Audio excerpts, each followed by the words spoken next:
Okay, I want to tell you a story. It's not my story, but it's a story that I have a meaningful connection to, and one that I can't believe I get to be a part of on this end of things.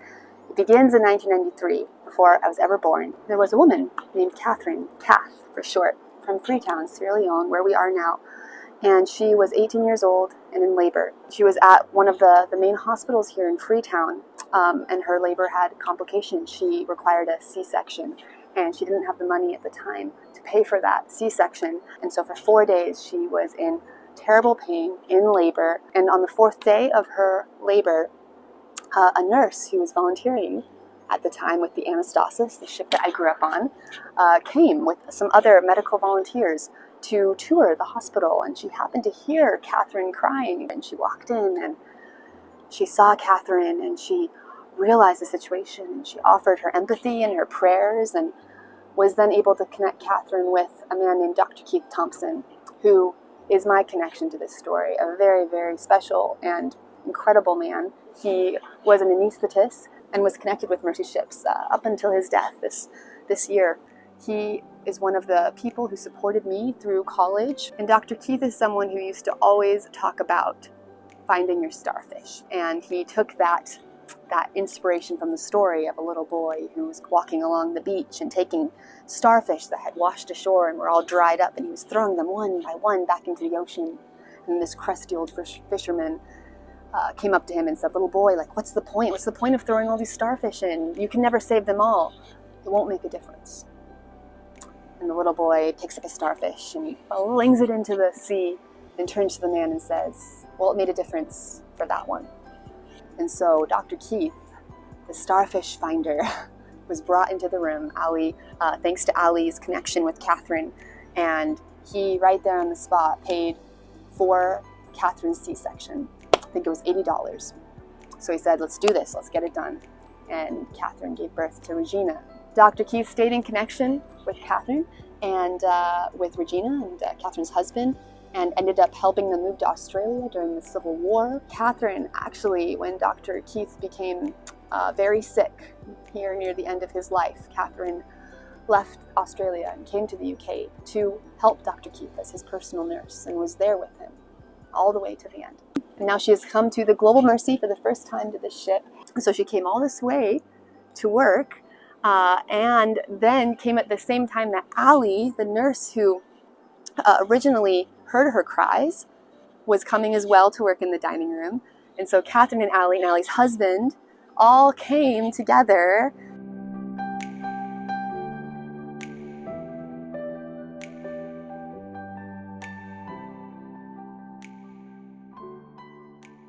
And now I have the opportunity to go with them to a school that Catherine has been donating to. And we're all going to go together to this school. It's the first time that Catherine is seeing this school that she has been investing in, that she's been in connection with, that she's been FaceTiming and praying for and supporting. And I'm going to go get ready, and then we'll be on our way.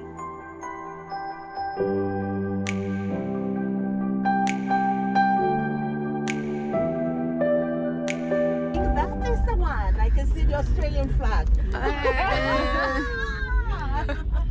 Hey. Hello, hi, nice to meet you. Very nice to meet you. Yeah, did you know my dad? Yes. I'll have to tell him you say hello. Oh, yes. Did you work with him? Yes, I was on board the ship. What was your role? 2002. Oh my gosh. You're welcome, guys.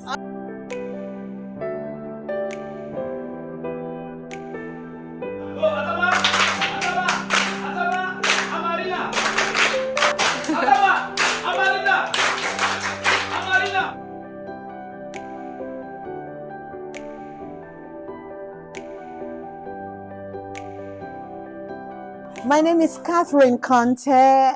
Originally, I was born here, but I live in Australia at the moment, so I really know what it is like here in Sierra Leone. And I came from a very, very, very, very, very disadvantaged, very poor background, where education was not a right. It was a privilege. Many times, I remember going to school, I'll be kicked out of class because my mom was unable to pay the school fees. A family member or a friend will have to come to my rescue to pay that fees. But however, she fought very hard by the grace of God, and I got that basic education. We are right now in the Divine International School. Today is the first day of coming to the school. My goal or my dream is to keep every child in this community or outside of this community in this school.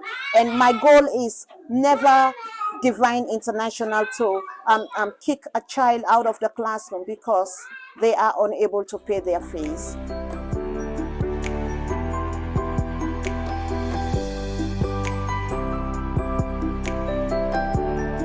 As we can all see, we've done a tour of the school compound.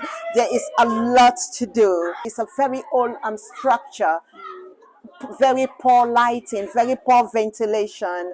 At the end of the day, we are looking at putting this structure down and providing a basic but quite comfortable and safe environment for any kid that will be in this premises. What do you think Dr. Keith would think right now? I know if he was still here with us, he's going to say, well done, Kath, well done, Kath. He's somebody who believed in education. So I know if he was right here, he's going to be so happy and so grateful of what God has used him and his family to do in my life.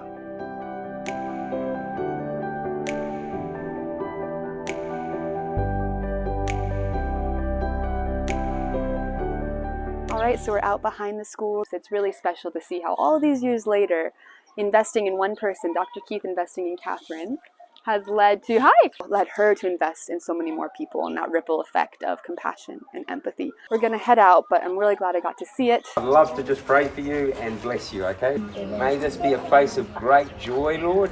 May it be a place of great learning, but may it be most of all a place of great character where we grow to be more like Jesus. Amen.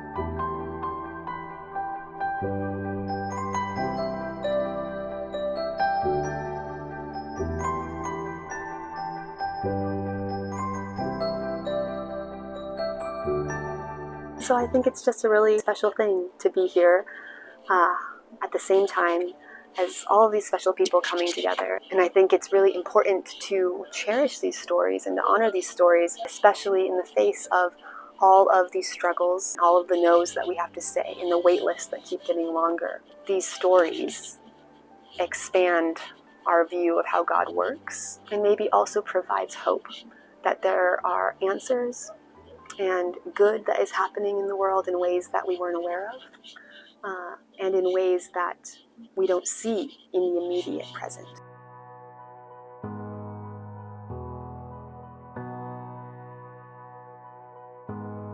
So how many years ago was it that you were last here? I was here 10 years ago when Uncle Keith came and did the press conference. Okay. But not with Aly. No, not Coming back with Aly. Oh, 30 years, wow.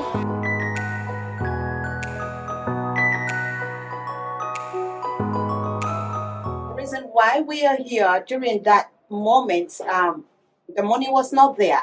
And we were just trusting God, and my family, my mom, they were all sitting just around this corridor. This lovely lady here, she's my sister. I call her my sister. She's from New Zealand, and that's her lovely husband. And she felt, I need to pray for her without even knowing me. On her return, sorry, I'm a bit emotional here. On her return, and she came back with Dr. Keith Thompson. Oh, you know Dr. him? Keith, Dr. Keith that used to come for the anesthetic. That is the one. Oh, you know him. On that day, the surgery was done, and I had Regina, who is 30 years older. She's married, and she is a nurse herself. And I am a nurse myself. and Ali is a nurse. I'm just grateful that I was able to reunite with her again, and then come back and work on the same message shape And we said to each You have other to that remember the we have to story. come back where it all started. Thank you so. And that's why we are here. Thank you so. Yes.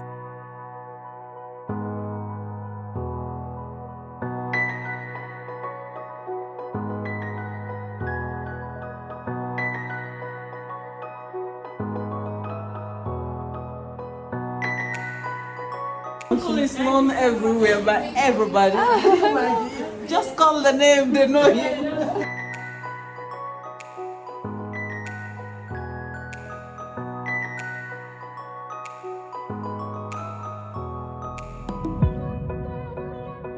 And I remember coming past and I remember hearing somebody that was in a lot of pain, and it really touched my heart, and I felt compelled to come in and see what was happening. So I do remember coming into this room, and that's where you were. And now I'm back after 30 years with the same person. I know. who prayed for me. And for the privilege of coming back, touching the same walls. I hope someone will have the same privilege when they needed it the most.